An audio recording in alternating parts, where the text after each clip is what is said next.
കുഞ്ഞിച്ചോ മിനസാൻ welcome back to another video. ഞാൻ നിങ്ങളുടെ സ്വന്തം എക്സ്ട്രാ കൊമിക് ആൻഡ് നമ്മൾ ഇന്നത്തെ വീഡിയോ നോക്കാൻ പോകുന്നത് നമ്മുടെ നാനോ മിഷിൻ്റെ season 1 episode 4 Malayalam manhwa എക്സ്പ്ലനേഷനാണ്.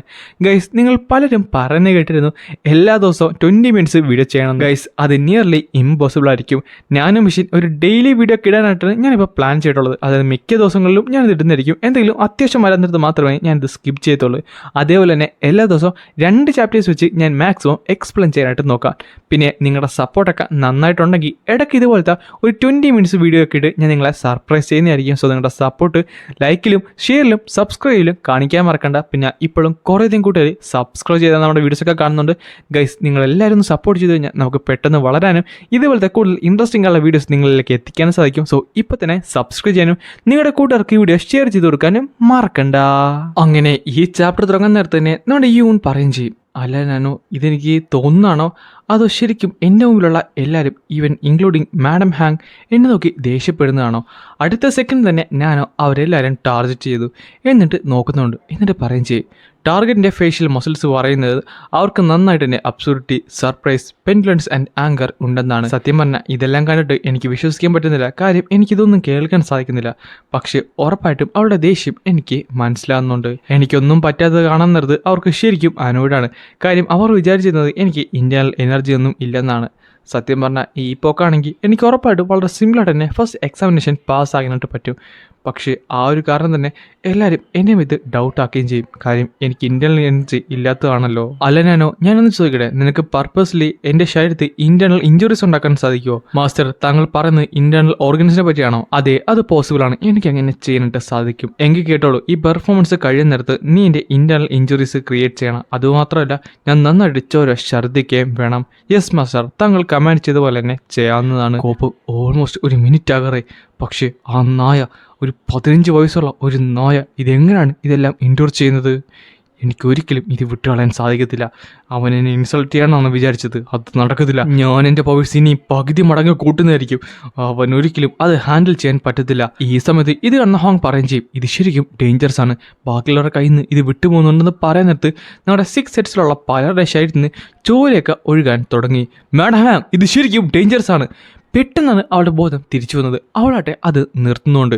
Almost എല്ലാവരും തന്നെ താഴെ വീണ് കിടക്കുകയായിരുന്നു. കോപ്പ്, ഞാൻ ഓർത്തത് ഞാൻ മരിച്ചു പോകുന്നതാണ്. ഞാൻ ജസ്റ്റിലാണ് ഒന്ന് ജയിച്ചത് തന്നെ. ഇവൾക്കുമല്ല വട്ടായോ? ഫസ്റ്റ് ഡേയിലെ എക്സാമിനേഷൻ തന്നെ ഈ ഒരു അവസ്ഥയിലേക്ക് അവളെ എല്ലാവരും പുഷ് ചെയ്തില്ലേ? പറഞ്ഞിട്ട് കാര്യമില്ല, ഒരു എൽഡറല്ലേ, അവൾക്ക് എന്തായാലും കുറച്ച് ബോധമൊക്കെ വേണ്ടേ? കോപ്പ്, ഞാൻ എന്താണ് കാണിച്ചത്? എനിക്ക് എൻ്റെ ദേഷ്യം കൺട്രോൾ ചെയ്യാനായിട്ട് സാധിച്ചില്ല. എൻ്റെ പവർ ഓൾമോസ്റ്റ് ഞാൻ പകുതിയോളം യൂസ് ചെയ്യേണ്ടതാണ്. അതും ഒരു ബ്രാഡ് കാരണം തന്നെ. പക്ഷേ അവൻ 6 സെറ്റ്സിനോട്ട് കൊടുത്ത ആ വാക്ക് തെറ്റിച്ചിരിക്കുന്നു. അവന് ഇന്റേണൽ പവേഴ്സ് ഉണ്ട്. ഇതെല്ലാം ഇത് നിന്റെ തെറ്റാണെന്ന് പറഞ്ഞപ്പോഴാണ് പെട്ടെന്ന് അവൻ്റെ ശരീരം ഒന്ന് അനങ്ങിയിട്ട് കുറച്ചധികം ചോര അവൻ ഛർദ്ദിച്ചത്. ഇത് കണ്ടപ്പോൾ എല്ലാവരും ഞെട്ടിത്തെറിച്ചു പോയി. ഇവൻ ബാക്കിയുള്ളവരെ പറയുന്നുണ്ട്, അല്ല ഇവന് എന്താണ് പറ്റിയത്? അടാ, അവൻ നന്നായിട്ട് ചോര ഛർദ്ദിക്കുന്നുണ്ടല്ലോ, എന്തെങ്കിലും പ്രശ്നമുണ്ടോ? അവൻ മരിക്കുമോ? നോനോ നോയെ, നീ കുറച്ചധികം. മാസ്റ്റർ, ഞാൻ താങ്കൾ പറഞ്ഞത് മാത്രമേ ചെയ്തിട്ടുള്ളൂ. താങ്കൾക്ക് നന്നായിട്ട് ചോര ഛർദ്ദിക്കണമായിരുന്നു. അതുകൊണ്ട് തന്നെ താങ്കളുടെ ഇന്റേണൽ ഓർഗൻസ് 30% ഞാൻ ഡാമേജ് ചെയ്തിട്ടുണ്ട്. ഭണ്ഡാരം, ഞാൻ ഓർത്തത് ഞാനിപ്പോൾ ചാകുമെന്നാണ്. അടുത്ത സെക്കൻഡ് അവൻ വീണ്ടും കുറച്ചധികം ചോര നിലത്തേക്ക് ഛർദ്ദിച്ചിട്ടു. പെട്ടെന്നായിരുന്നു ഹോങ് അവൻ്റെ അടുത്തേക്ക് പോയത്. ഭണ്ഡാരം, ഞാൻ ഈ അക്കാഡമിയിലെ ഡെപ്യൂട്ടി ആയതുകൊണ്ട് തന്നെ ഇവിടെ വെച്ച് ഒരുത്തം മരിച്ചു കഴിഞ്ഞാൽ അതിൻ്റെ എല്ലാ തല തന്നെയും എൻ്റെ തലയ്ക്ക് തന്നെ ഇരിക്കും. അതുമല്ല, അവൻ 6 സെറ്റ്സിൽ ഇല്ലാത്തതായിരിക്കും. പക്ഷേ അവന് ഹോൾനെസ്സിലെ ബ്ലഡ് ലൈൻ ഉണ്ട്. ഇവനൊരിക്കലും മരിക്കാൻ പാടില്ല. ഡാ, നീ ഓക്കെ അല്ലേ? മാസ്റ്റർ, താങ്കളുടെ ശരീരത്തിൽ നിന്ന് 7% ബ്ലഡ് നഷ്ടപ്പെട്ടിരിക്കുന്നു. താങ്കളുടെ ഓർഗൻസ് ഒക്കെ കംപ്ലീറ്റ്ലി ഫെയിലിയർ ആകാനായിട്ടുണ്ട്. ഞാൻ എത്രയും പെട്ടെന്ന് തന്നെ താങ്കളെ ഹീൽ ചെയ്യട്ടെ? വേണ്ട, ഞാൻ പറയുന്ന പോലെ ചെയ്യണ്ട. നിനക്ക് എന്തിൻ്റെ കേടായിരുന്നു? നിനക്ക് മരക്ക് താഴെ വീണ് കഴിഞ്ഞാൽ ഇതെന്തെങ്കിലും സാധിക്കുമായിരുന്നോ?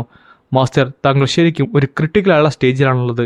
ഞാനോ കുറച്ച് നേരം കൂടെ പിടിച്ചു നിൽക്കി, കുറച്ച് നേരം കൂടെ. ഇവൻ എന്തുമാത്രം ഇന്റേണൽ പവേഴ്സ് ഉണ്ടായിട്ടായിരിക്കും ഇത്ര നേരം ഇവൻ എൻഡ്യൂർ ചെയ്തെന്ന് പറഞ്ഞുകൊണ്ട് അവനോട്ടെ ചെക്ക് ചെയ്യുന്നുണ്ട്. പക്ഷേ അടുത്ത നിമിഷമാണ് അവൻ ശരിക്കും ഞെട്ടിത്തെറിച്ചു പോയത്.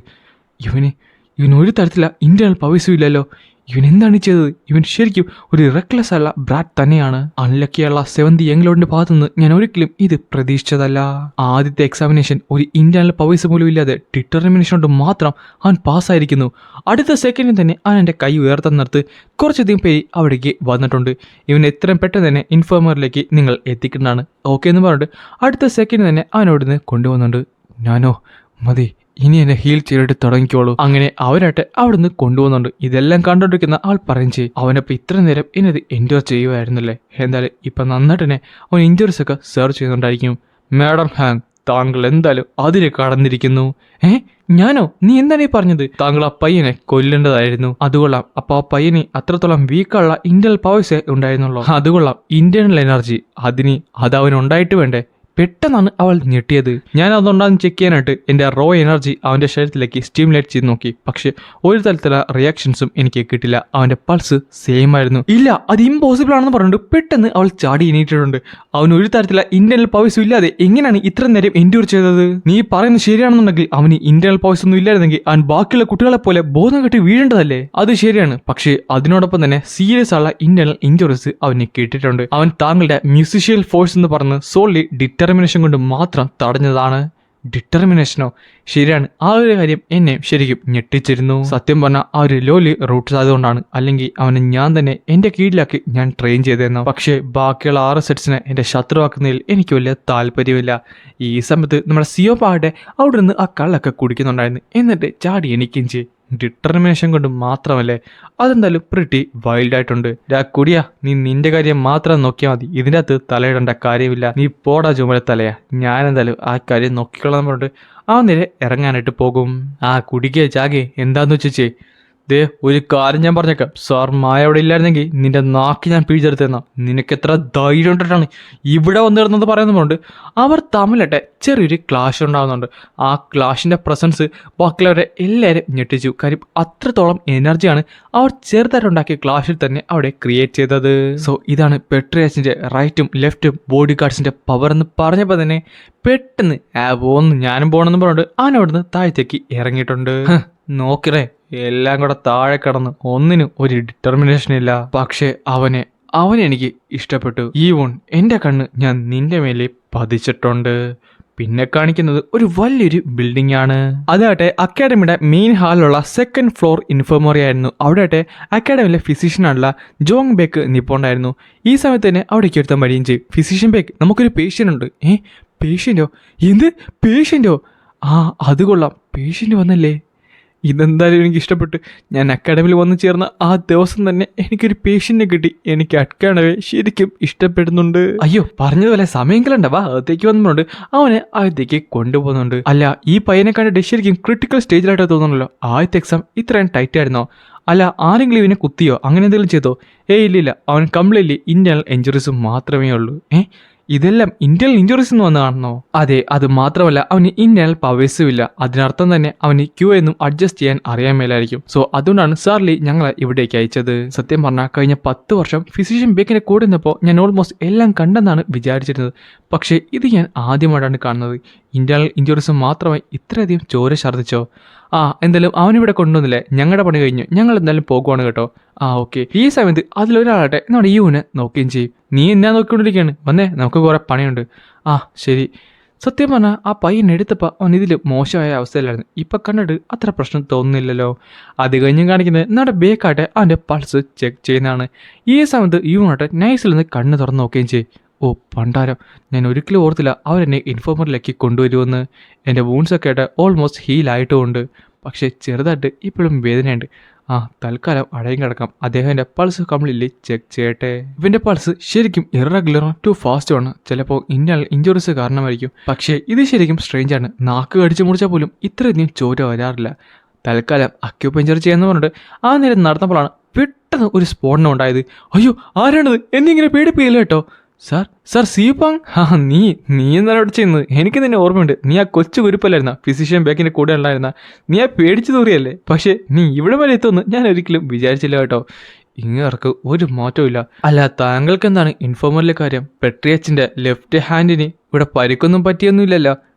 നായേ, നീ എന്താടാ എന്നെ കുറച്ച് കാണണമെന്ന് പറഞ്ഞിട്ട് പെട്ടെന്ന് അവൻ ദേഷ്യപ്പെടുന്നുണ്ട്. അയ്യോ, ഞാൻ ചുമ്മാ പറഞ്ഞാണ്, താങ്കൾക്ക് എത്ര വേണമെങ്കിലും ഇവിടെ നിൽക്കാവുന്നതാണ്. ആ സമയത്താണ് ഈ ഊനെ അവൻ നോക്കുന്നത്. ഇതെന്തായാലും കൊള്ളാം, ഇവൻ ശരിക്കും ഇൻട്രസ്റ്റിംഗ് ആള ഒരുത്തരാണെന്ന് പറഞ്ഞിട്ട് അവൻ്റെ അടുത്തേക്ക് പതുക്കെ നടന്നു വരികയും ചെയ്യും. അല്ല, ഇദ്ദേഹം എന്താണ് ഇൻഫോർമറിൽ ചെയ്യുന്നത്? ഇനി ഇദ്ദേഹം എങ്ങനെ മനസ്സിലാക്കിയോ അതെല്ലാം ഒരു നാടകമാണെന്ന്? പെട്ടെന്നാട്ടെ ആ നടന്ന് അടുത്ത് വന്നിട്ടുണ്ട്. കംപ്ലീറ്റ്ലി ആൽക്കഹോളിൻ്റെ മണമാണ്. അല്ല, നീ എത്ര നേരം എന്ന് പറഞ്ഞാണ് ഉറക്കം നടിക്കാൻ പോകുന്നത്? അടുത്ത സെക്കൻഡ് തന്നെ അവന്റെ കൈകൾ യൂസ് ചെയ്തുകൊണ്ട് അവനെ പൊക്കിയെടുക്കുകയും ചെയ്യും. അവന്റെ ശരീരത്ത് ഒന്ന് തൊടാതെ തന്നെ അവനെ പൊക്കിയെടുത്തിരിക്കുന്നു. സോ ഇതാണ് ലെഫ്റ്റ് ഹാൻഡ് റോയൽ ബോഡി ഗാർഡിന്റെ പവർ. അവനവന്റെ ഇന്റർണൽ പവേഴ്സ് മാത്രം കൊണ്ട് എന്നെ മുകളിലേക്ക് ഉയർത്തിയിരിക്കുന്നു. എന്റെ ബോഡി കംപ്ലീറ്റ്ലി ഫ്രോസൺ ആണ്. എനിക്കൊന്ന് അനങ്ങാൻ പോലും പറ്റുന്നില്ല. നീ മര്യാദക്ക് നിന്റെ നാടകം അവസാനിപ്പിക്കുന്നതായിരിക്കും നല്ലത്. അല്ലെങ്കിലുണ്ടല്ലോ അടുത്തടി നിന്റെ മുഖത്തായിരിക്കും വീഴാൻ പോകുന്നു പറഞ്ഞപ്പോൾ അവൻ പതുക്കെ തന്റെ കണ്ണുകൾ തുറക്കുന്നുള്ളൂ. ഇവൻ എന്നെ പിടിച്ചിരിക്കുന്നു. അല്ല, നിനക്കെങ്ങനെയാണ് തോന്നിയത്? ഈ സമയത്താണ് അവൻ പൊട്ടിച്ചിരിക്കുന്നത്. എനിക്കറിയാമായിരുന്നു നീ ശരിക്കും ഇൻട്രസ്റ്റിംഗ് അല്ല ഒരുത്തനാണെന്ന്. ഓൾമോസ്റ്റ് എൻ്റെ പവർ ഉണ്ട് നീ പേടിക്കാതെ എന്നോട് ചോദ്യം ചോദിച്ചിരിക്കുന്നു. അതൊക്കെ അങ്ങനെയാണ്. ഒരു റോയൽ ബോഡി ഗാർഡിനുള്ള പവറാണ്. നീ കിടക്കുന്ന കിടപ്പും പിന്നെ നിന്റെ ബ്രീത്തിങ് കൂടെ കണ്ടപ്പോൾ എനിക്ക് ഉറപ്പായിരുന്നു. എന്റെ ബ്രീത്തിങ് വെച്ചോണ്ടാണോ അദ്ദേഹം ഇത് കണ്ടുപിടിച്ചത്? മാസ്റ്റർ, ഒരു യങ് അഡൾട്ട് മെയിൽ ആണെന്നുണ്ടെങ്കിൽ 15 to 20 വയസ്സിനിടയിലാണെങ്കിൽ അവരുടെ ആവറേജ് ബ്രീത്ത് എന്ന് പറയുന്നത് ഉറക്കത്തിൽ 12 to 20 ആണ്. പക്ഷേ കുറച്ചു മുമ്പ് താങ്കൾ പറഞ്ഞ അൺനാച്ചുറൽ ആയിട്ട് സ്ലോയി ബ്രീത്ത് ചെയ്തുകൊണ്ട് തന്നെ വെറും 8 ബ്രീത്ത്സ് മാത്രമേ ഒരു മിനിറ്റിൽ വന്നുള്ളൂ. അതുകൊള്ളാം. എന്നിട്ട് നീ ഇപ്പോഴാണ് അത് മെൻഷൻ ചെയ്യുന്നത്? സത്യം പറഞ്ഞാൽ ഇപ്പോഴുള്ള പിള്ളേർക്ക് അഭിനയിക്കാൻ അറിയാം, പക്ഷേ അതിനോടൊപ്പം പിടിച്ചു നിൽക്കാൻ അറിഞ്ഞൂടാ. എന്നാൽ നീ കുറച്ച് ഡിഫറൻ്റ് ആണ്. അപ്പം ഞാനോർത്തത് ഇദ്ദേഹത്തിനെ പിടിക്കാൻ രണ്ട് ഇവിടേക്ക് വന്നതാണ്. പക്ഷെ അല്ലെന്ന് തോന്നുന്നു. സത്യം പറഞ്ഞാൽ ഇപ്പോഴത്തെ പിള്ളേർക്ക് പേഷ്യൻസും ഇല്ല. അവരെന്തെങ്കിലും പഠിച്ചു കഴിഞ്ഞാൽ കിടന്ന് കാണിക്കുന്ന കാണണം. അല്ല, ഇവർ ശരിക്കും വല്ല വട്ടായോ? ഇവർ എൻ്റെ എക്സാമിനേഷൻ്റെ കാര്യത്തിന് വേണ്ടി ഒന്നുമല്ല ഇവിടേക്ക് വന്നത്. പക്ഷേ നിന്റെ ഉള്ളിൽ ഞാനത് കണ്ടു. ഒരു റിയലുള്ള ഡിറ്റർമിനേഷൻ കണ്ട്. സാർ സിയോപ്പം, എൻ്റെ പേഷ്യൻറ്റ് ഇപ്പോഴും ക്രിറ്റിക്കലുള്ള ഒരു കണ്ടീഷനിൽ തന്നെയാണുള്ളത്. ആദ്യം അവനെ ട്രീറ്റ് ചെയ്യുന്നതല്ലേ കുറച്ചുകൂടെ ബെറ്റർ. മിണ്ടാതിരിക്കടാ. നിന്നെക്കാട് ഒരു എൽഡർലി പേഴ്സൺ ഇവിടെ സംസാരിക്കുന്ന കണ്ടില്ലേ? അടുത്ത സെക്കൻഡിലാണ് പെട്ടെന്ന് ഇവനോട്ടെ കുറച്ചധികം ചോര വീണ്ടും ഛർദ്ദിച്ചത്. അത് കണ്ടപ്പോൾ അവനും മതിയായി. അവൻ ശരിക്കും നല്ല അവസ്ഥയിലാണ്. പെട്ടെന്നായിരുന്നു സിയപ്പം ആ ഒരു സാധനം റിലീസ് ചെയ്തത്. എൻ്റെ ബോഡി കംപ്ലീറ്റ്ലി വീണ്ടും അൺഫ്രോസ് ആയിട്ടുണ്ടല്ലോ എന്ന് പറഞ്ഞിട്ട് അവൻ നേരെ ബാക്കിലേക്ക് കിടക്കുകയും ചെയ്യും. ഈ ടൈമിലാണ് അവൻ ആ കാര്യം പറയുന്നത്. ഞാൻ വളച്ചുവിട്ടില്ലാതെ കാര്യത്തിലേക്ക് വരാം. നീ എൻ്റെ കീഴിൽ വരാൻ ആഗ്രഹിക്കുന്നോ? ഇത് കേട്ടപ്പോൾ ബേക്കും അതേപോലെ യൂണും ശരിക്കും ഞെട്ടി. പക്ഷെ അവനൊന്നും മൈൻഡ് ചെയ്താൽ വീണ്ടും കള്ളു കുടിക്കാനായിട്ട് തുടങ്ങി. അല്ല, താങ്കൾ എന്നാണ് ഈ പറഞ്ഞത്? നിനക്ക് മനസ്സിലായില്ലേ? ഞാൻ നിന്നെ ടീച്ച് ചെയ്യാന്ന്. നീ എൻ്റെ സ്റ്റുഡൻ്റായി മാറണം, എൻ്റെ ശിഷ്യനായി മാറണമെന്ന്. അല്ല, താങ്കൾ എന്നെ സ്റ്റുഡൻ്റാക്കി എടുത്തു കഴിഞ്ഞാൽ ബാക്കിയുള്ള 6 സ്റ്റുഡൻസും താങ്കളുടെ എതിരെ തിരിയും. അത് കൊള്ളാം. എടാ, ഞാൻ ഒരു റോയൽ ബോഡി ഗാർഡാണ്. എൻ്റെ ഡിസിഷൻ എൻ്റെ മാത്രമാണ്. നീ എൻ്റെ സ്റ്റുഡൻ്റ് ആണെങ്കിൽ അവർക്ക് എന്നാ ചൊറിയണം. അതുമല്ല, നീ എൻ്റെ സ്റ്റുഡൻ്റ് ആയാലും ഇല്ലെങ്കിലും അവർക്ക് നിന്നോടുള്ള ദേഷ്യം പോകാനൊന്നും പോകുന്നില്ലല്ലോ. സത്യം പറഞ്ഞാൽ ഇത് ശരിക്കും നല്ലൊരു ഓപ്പർച്യൂണിറ്റി തന്നെയാണ്. പക്ഷേ ഇതൊരു ട്രാപ്പ് ആണെങ്കിലോ? ഇപ്പോഴാണ് മനസ്സിലായത്. അപ്പോൾ ഇതാണല്ലേ ദി ഇൻഫേമസ് ആയിട്ടുള്ള 7th യങ് ലോർഡ്. സത്യം പറഞ്ഞാൽ താങ്കളോട് എനിക്ക് എന്ത് പറയണമെന്ന് അറിയാമല്ല. താങ്കൾ പെട്ടെന്ന് ഇങ്ങനെയൊക്കെ പറയാൻ നിർത്ത്. എനിക്ക് സത്യം പറഞ്ഞാൽ ഡാ മതി നീ പറയുന്നത് കേൾക്കാൻ നിർത്തേ. ഞാൻ നിന്റെ പുറകെ എൻ്റെ ശിഷ്യനാകാൻ വേണ്ടി കെഞ്ചി നടക്കണ പോലെ ഉണ്ട്. പറഞ്ഞിട്ട് കാര്യമില്ല. അവൻ സസ്പീഷ്യസ് ആയില്ലെങ്കിലേ ഡൗട്ടുള്ളൂ. അവൻ്റെ ലൈഫ് അങ്ങനത്തെ ഒരു ലൈഫായിരുന്നല്ലോ. എന്തായാലും നിന്റെ സസ്പീഷൻസ് ഒക്കെ മാറ്റാൻ വേണ്ടി ഞാനൊരു ഓഫർ തരാമെന്ന് പറഞ്ഞിട്ട് പെട്ടെന്ന് അവൻ്റെ പോക്കറ്റിൽ നിന്ന് ഒരു സാധനം എടുത്ത് താഴത്തേക്ക് വെക്കുന്നുണ്ട്. അല്ല, ഇതെന്താണ് ഈ പേപ്പർ? അതിൻ്റെ അത് ആവശ്യമുള്ള എല്ലാം തന്നെയുണ്ട് നിനക്ക് ഈ അക്കാഡമി സർവൈവ് ചെയ്യാനായിട്ട്. നിനക്കറിഞ്ഞൂടെ, നീ ആദ്യത്തെ ദിവസം തന്നെ എൻ്റെ ഇൻഫോമറി വന്ന് കിടപ്പുണ്ട്. ബാക്കിയുള്ള ടൈമിൽ ബാക്കിയുള്ളൊരു മുന്നിലേക്ക് പോകും. അപ്പം നീ പിന്നിലേക്ക് പോകാൻ പാടില്ലല്ലോ. പിന്നെ ആദ്യത്തെ എക്സാം നിന്റെ വിൽ പവർ കൊണ്ട് നീ ചിലപ്പോൾ പാസ്സായി കാണും. എന്നാൽ അടുത്തത് അതത്ര എളുപ്പമായിരിക്കത്തില്ല. അതിന് നിനക്ക് ഇന്റേണൽ പവേഴ്സ് തന്നെ വേണമെന്ന് പറഞ്ഞുകൊണ്ടാണ് ഈ ഒരു ചാപ്റ്റർ ഇവിടെ അവസാനിക്കുന്നത്.